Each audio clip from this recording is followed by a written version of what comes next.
Hi everyone. Before you speak, please complete this CAPTCHA. A CAPTCHA. Select all squares containing original content. That's every square on my channel. Incorrect. Oh, I'm gonna scream. Perfect. Recording.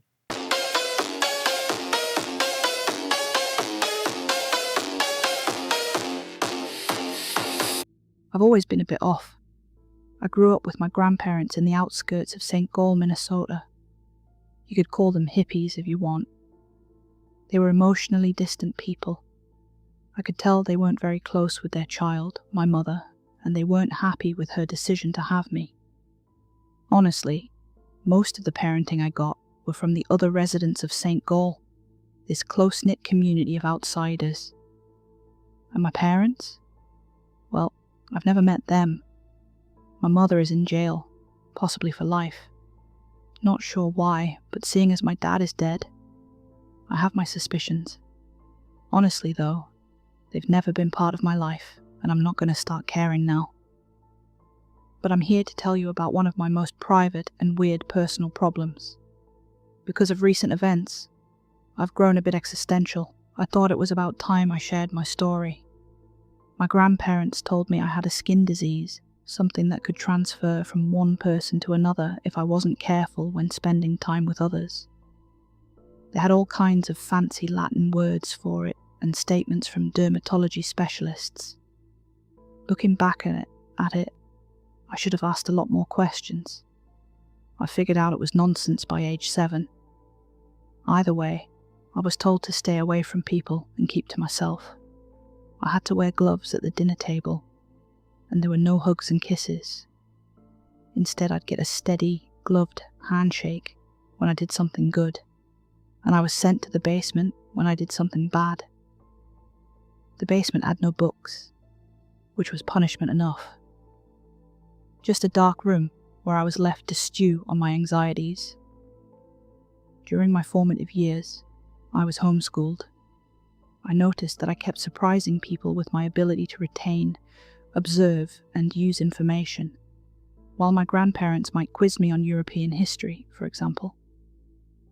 I not only knew the answers perfectly, I could discuss them, challenge them, and see patterns from other textbooks I'd read. They kept calling me a smart kid, but I've never really felt smart. I just see things and remember them. If that's all there is to being smart, then it's not that big a deal. Trust me.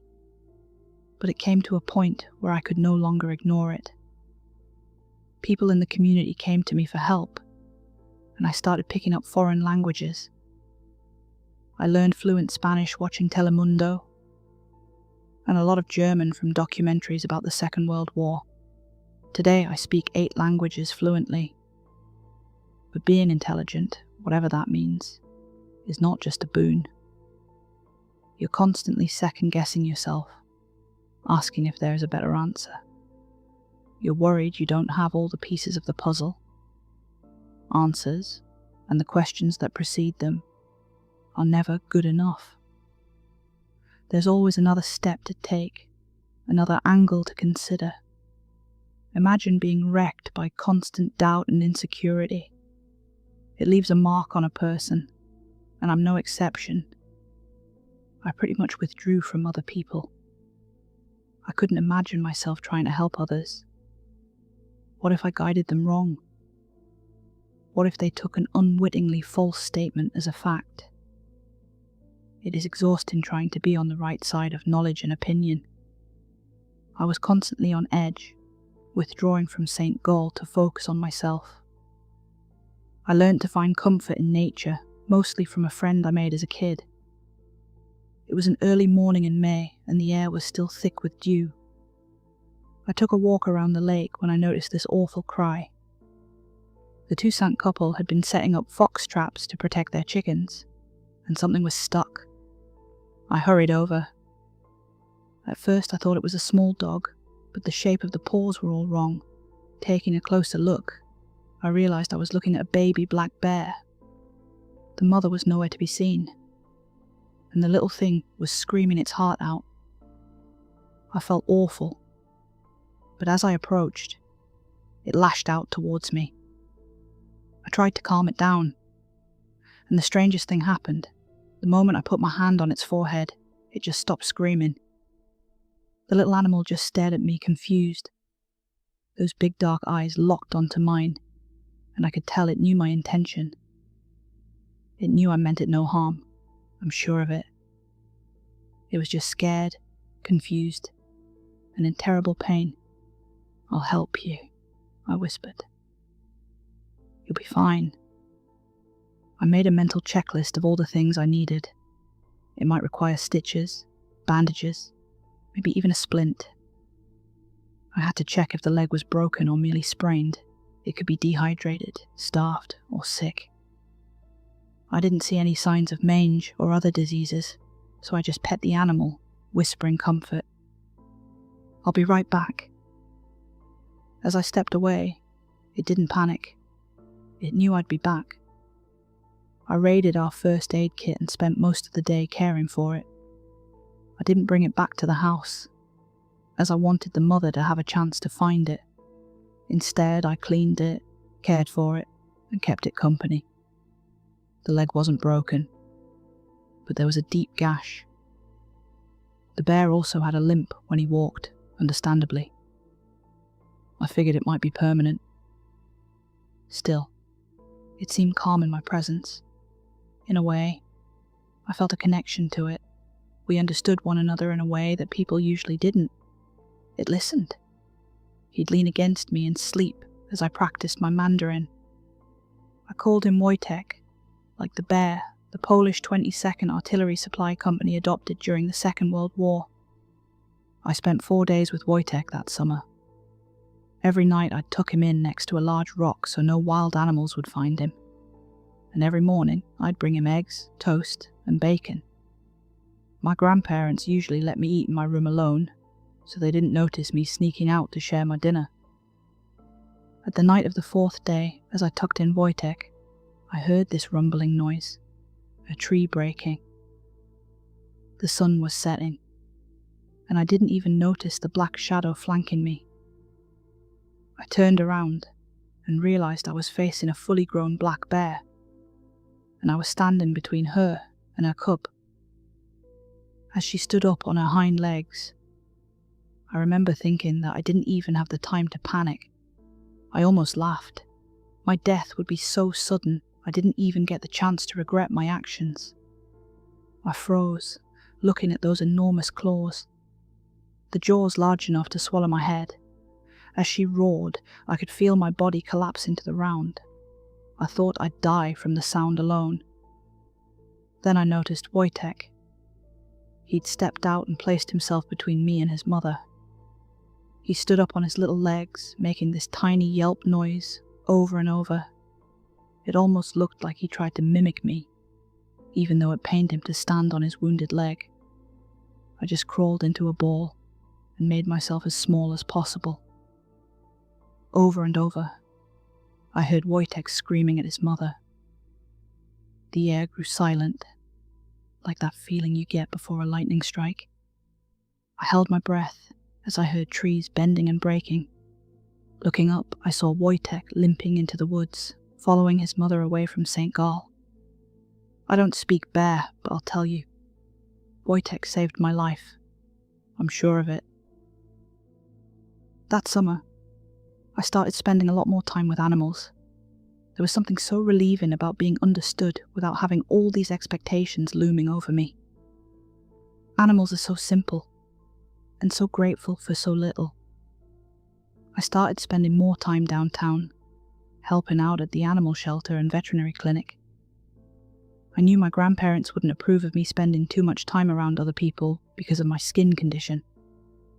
So I just told them I was at the library, which wasn't entirely untrue. I borrowed a lot of books on the anatomy of common domesticated animals. I can clearly remember the first time I helped feeding the dogs at the shelter. They'd bark and growl, but as soon as I stepped into the room, they just stopped. All those little eyes turning to me, staring, as if they wondered what the hell they were even looking at. They were already listening to me, trying to figure me out. They knew I was there to help. When I was 16, my grandparents died. They died within 3 months of one another, and I was left with an inheritance I didn't know what to do with. I invested most of it, sold the house, and moved into a small apartment downtown. By now I was a de facto and unlicensed veterinarian. Nearby farms would sometimes call me up and give me something off the books for my help. I can't count the amount of cows and goats I've treated. Most of the farmers called me Dr. Charming. You know, as in Prince Charming, similar to a Disney princess. I used my inheritance to pay for my college studies. My investments also paid off handsomely, allowing me some greater luxuries. I got my VMD degree ahead of schedule from MSU. I can honestly say that it was easier than expected, and I started to realize that many of my fears were exaggerated.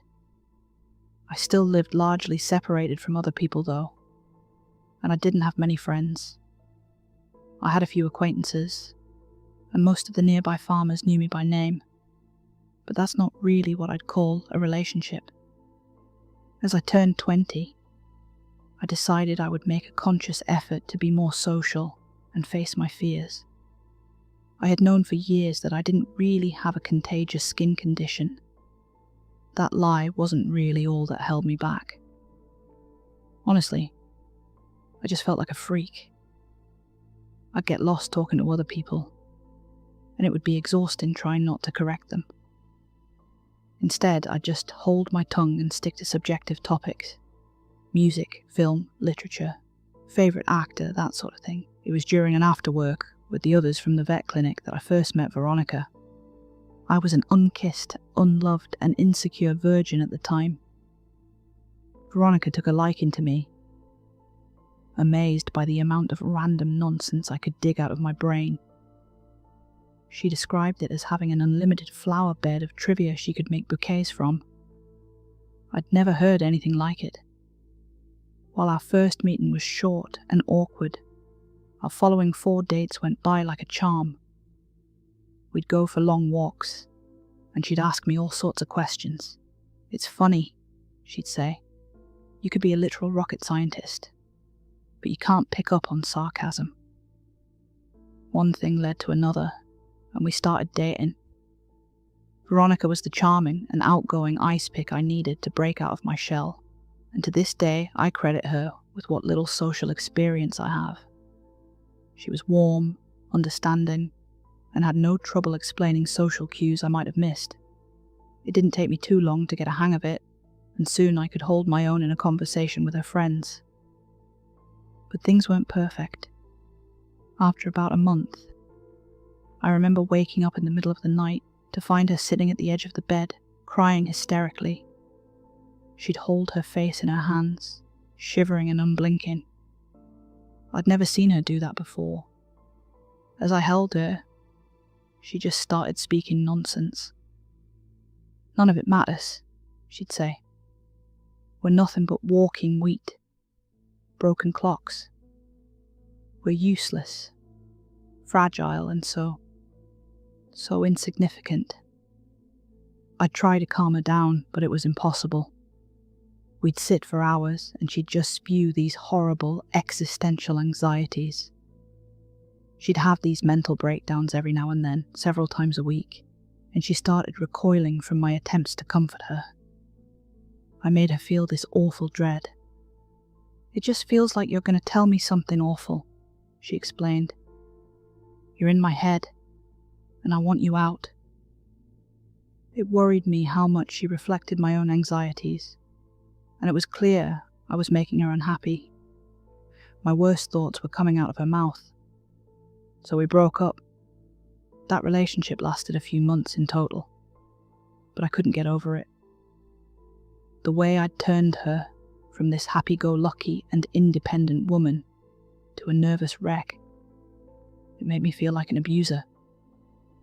I had no idea what was even going on, and I couldn't tell what was wrong with me. I heard from a friend of a friend that she started taking Xanax and going to therapy. I'm not sure what I think about her therapist, Dr. Bogan. That woman gives me the creeps. Back then, I spent a lot of time with my work colleague turned friend, Jacob. He was a few years older than me and had just gotten his own VMD. He had seen a lot of the strangeness I brought to the clinic, and he was one of the few who didn't seem to mind or question it. He had this amazing laugh that could easily break the tension.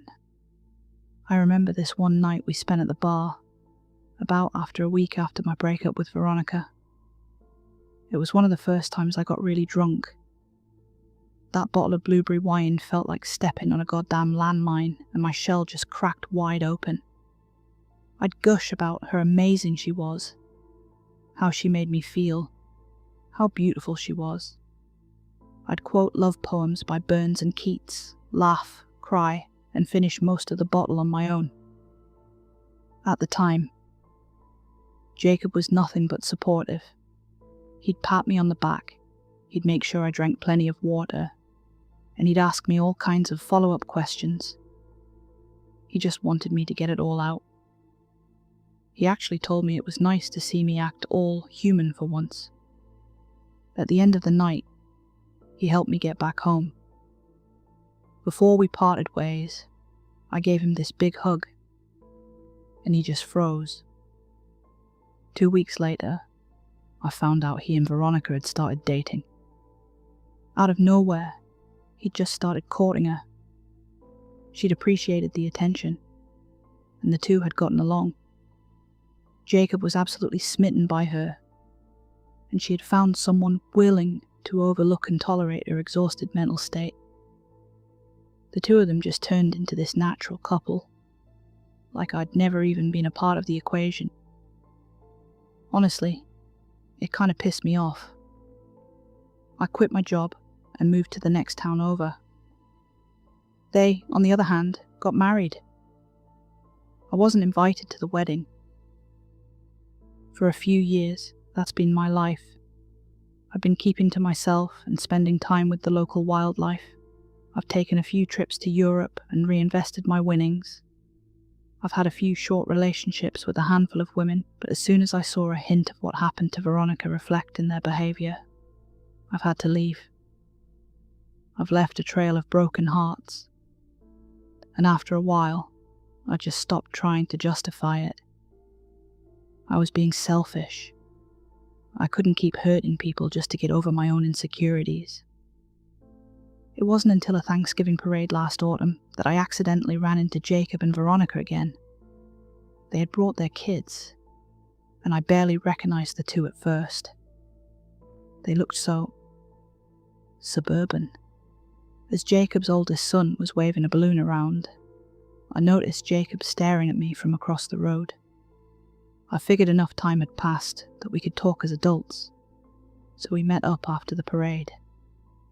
It warmed my heart to see Veronica do so well.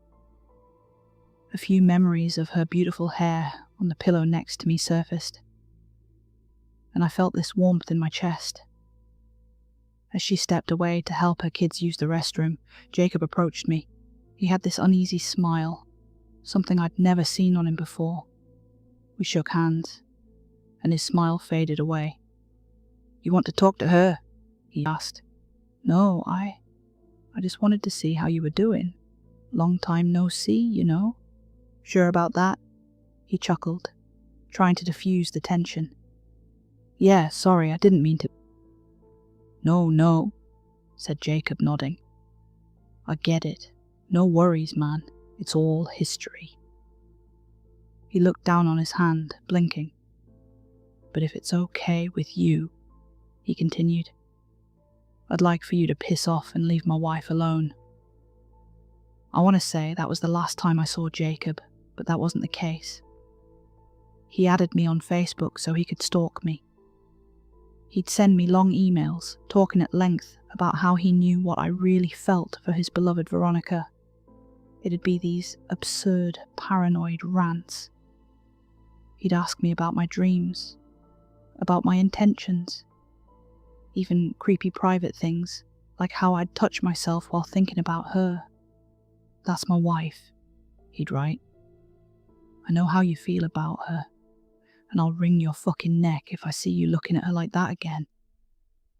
At first I tried to calm him down, but after a while I just started blocking him. Everything I said just made him worse, and I was honestly getting worried. Once I saw him drive past my clinic in the middle of the day. Had he really taken time off work to drive to the next town over to check on me? For what? To make sure I wasn't screwing his wife? He started leaving notes. He'd call me at work and send letters.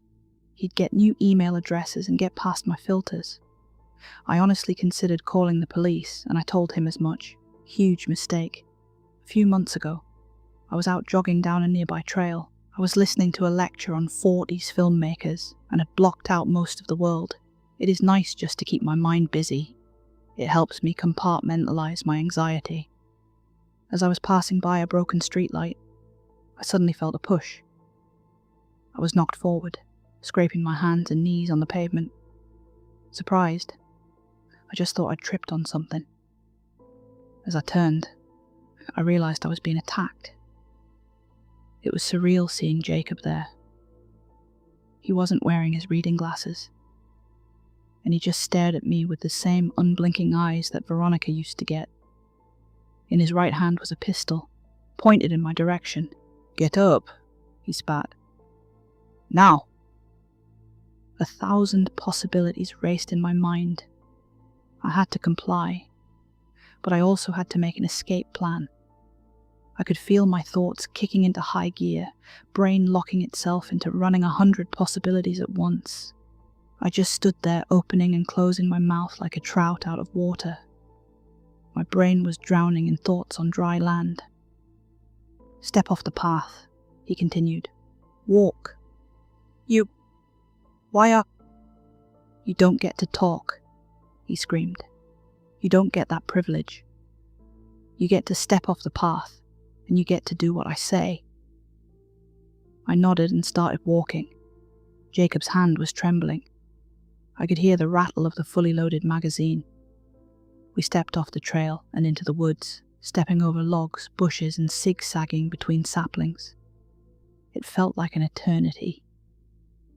I'd been waiting for an opportunity to dive for cover, but at this range it'd be impossible for him to miss me with all those bullets. 1 or 2, maybe, but a full magazine? No way. "I won't let you destroy my family," he said. "I know you want her back. You should have listened." To what?" I asked. "You pursued me. I haven't done anything." "Don't you get it?" He laughed. "You don't see it?" He steadied his aim as I backed up. He was being smart, not aiming for the head. It'd be a body shot. One wrong move, and I'd be gone. It doesn't matter how many times you've imagined it. Facing down an unsecured barrel of a gun is like staring into a well of darkness, knowing that eternity waits to drag you to the bottom. I tried to force my mind to cooperate, to give me something. A solution. A calculation. Something to guide me. Yet all that was left was insecurities, indecisiveness, and dread. This was real. This could be it. "Nothing fucking matters," Jacob continued. "You and I were just jokers in a deck stacked against us. There's an entire cosmos of evidence that it just makes us..." He just screamed himself red. His eyes, bloodshot and unblinking, refused to look away. "I should never have taken pity on you. I should have left you to suffer. But I just fucking feel you. You're in my goddamn head, opening these fucking doors. I don't want to think about these fucking things. I don't want to think about you taking her away from me. I don't want to think about how fucking dumb, small, and useless I am. But why does this keep coming back whenever you're on my mind? Jacob, No! He yelled, aiming down the sights. "No more fucking poison." I should have been dead. A bullet in the chest, left to die next to a birch sapling. That's what I anticipated, but that's not what happened. Had I gotten a better look, I would have noticed him sooner. A massive 540-pound black bear with a limp, enraged. The moment Jacob raised his gun to take a shot, he was bowled over like a rotten log. I could briefly see his legs and head switch place as he was knocked flat on the ground. 2 shots went off as a familiar roar echoed through the woods. The same roar I'd hear that night when a baby bear walked away from me all those years ago. I saw the whole thing. I saw Jacob's arm ripped into pieces as the bear bore down on him. I saw him dragged across the forest as that enormous bear jaw clamped down on his legs. I heard bones break as the bear stood up on his hind legs, only to push down with all his weight, biting, clawing, mauling, breaking. A body tossed around like a wet paper towel, spraying blood in all directions. Jacob's horrible screams just suddenly stopped with the snap of a joint, but the bear wasn't letting up. He was tearing him apart. This wasn't just an animal attack, this was retribution. I just slumped to my knees. The bear limped over to me, unscathed, but covered in blood. The thought hit me that he might just be a wild animal attacking us, or protecting his territory. But I knew that wasn't it. There was no way this wasn't Wojtek, and there was no way he'd hurt me. Instead, I leaned my sweaty forehead against his cold nose and cried. He nuzzled up against me. Over the years, his little yelping noises had turned into deep, comforting snorts. "I'm sorry," I bawled. "I'm so fucking sorry." Wojtek kept me company and felt my pain. Jacob's death was labelled the result of a wild animal attack. Veronica had told the police about his deteriorating mental state, and a few locals had heard shots go off just as a bear roared. The conclusion was that he'd probably provoked the bear. I didn't say a thing. There was no need to try and explain my involvement. There was no way they'd believe me anyway. I've tried to summarize my thoughts about this. They're not rational, but I don't think there's anything rational about my life at this point. I think my mind is somehow contagious. I think my mood, my mindset and worries can spread. Animals don't really have the capacity to understand my anxieties, so they just pick up on my immediate intentions. They understand the basics, they don't need the rest. But people are complicated. I think Veronica picked up on my worries, social and otherwise. I think it caused some sort of short circuit in her ego. And Jacob, well, the first time I hugged him, I must have shocked his system with my thoughts of Veronica. Maybe that's what caused him to pursue her in the first place. Maybe seeing me again and shaking my hand reignited something that had laid dormant for years. I don't know if I can trust myself around people. It is so much easier to write, to share things online. No one gets hurt, no one gets intrusive thoughts. You can just lean back and call bullshit on my story. I don't know what to do. How to move on. Can I even see a therapist? Either way, I think I'll be alone for now on. Then again, as I look to the woods, I know there are those who care. Hi everyone, thanks for listening. That story was written by Saturdead. A massive thank you to my top tier members.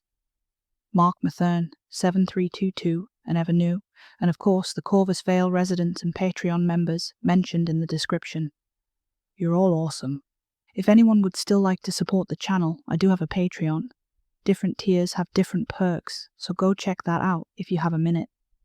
The link is in the description. Fun fact you didn't ask for. If you ever want to test a relationship for real, don't do an escape room. Assemble IKEA furniture together at 11 p.m. with one missing screw. Still female. Good night.